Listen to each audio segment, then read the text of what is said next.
जगात बदल घडवण्यासाठी सर्वात शक्तिशाली शस्त्र म्हणजे शिक्षण, असं डॉक्टर बाबासाहेब आंबेडकर म्हणाले होते. त्यांनी त्यांच्या कर्तृत्वाने ते सिद्ध सुद्धा केलं. तसेच दलित समाजाला शिक्षणाकडे वळवण्याचं काम त्यांनी केलं. त्यांनी गुलामी अंधारात पेटवलेल्या एका दिव्याने आज लाखो दिवे तेवत आहेत. त्यातलाच एक दिवा म्हणजे शैलजा पाईक. शैलजा पाईक या मॅक आर्थर फेलोशिप अंतर्गत जीनियस ग्रांट मिळवणाऱ्या पहिल्या भारतीय दलित महिला ठरल्या आहेत.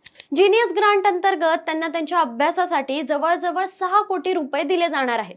येरवडा झोपडपट्टीत वाढलेल्या शैलजा यांचा अमेरिकेच्या युनिव्हर्सिटीमध्ये प्रोफेसर बनण्यापर्यंतचा प्रवास कसा होता आणि हे जीनियस ग्रांट काय आहे हे जाणून घेऊया या व्हिडिओच्या माध्यमातून.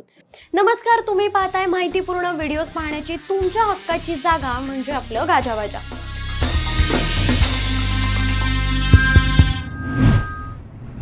अमेरिकेत सिन्सिनाटी युनिव्हर्सिटीमध्ये प्रोफेसर असणाऱ्या शैलजा पाईक यांचा जन्म पुण्यात येरवाड्याच्या झोपडपट्टीत झाला. 20 बाय 20 फुटांच्या छोट्या घरामध्ये आई वडील आणि 3 बहिणींसोबत त्या राहायच्या. अशा परिस्थितीत राहून सुद्धा त्यांच्या आई वडिलांना शिक्षणाचं महत्त्व माहीत होतं.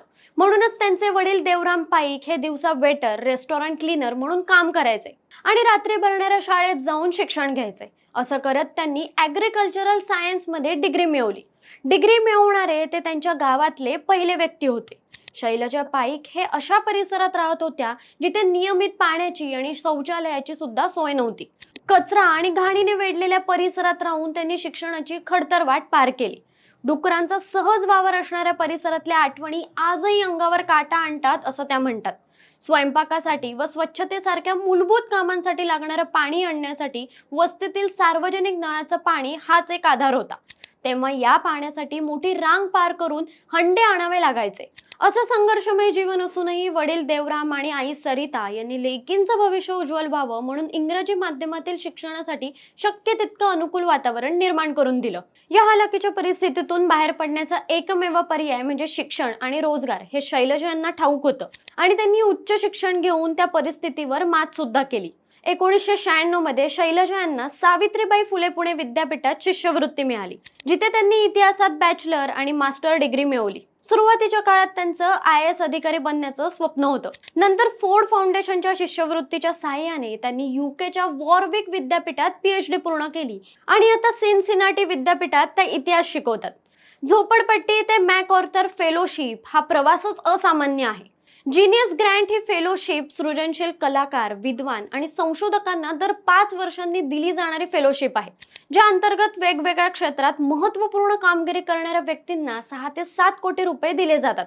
शैलजा पाईक यांनी लिहिलेल्या Dalit women's education in modern India, double discrimination आणि the vulgarity of caste, Dalit sexuality and humanity in modern India या पुस्तकांमुळे दलित महिलांचं अस्ताव्यस्त जगणं हे जगासमोर येऊ शकलं.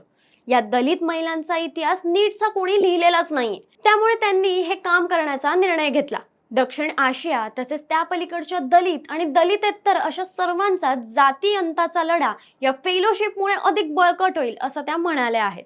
शैलजा पाईक यांची शिक्षणामुळे परिस्थिती बदलली आहे, पण तरीही त्या त्यांच्या आधीच्या जुन्या परिस्थितीला विसरून न जाता त्या परिस्थितीत अडकलेल्या अनेक महिलांचं खडतर आयुष्य जगासमोर आणण्याचं काम त्या करत आहेत.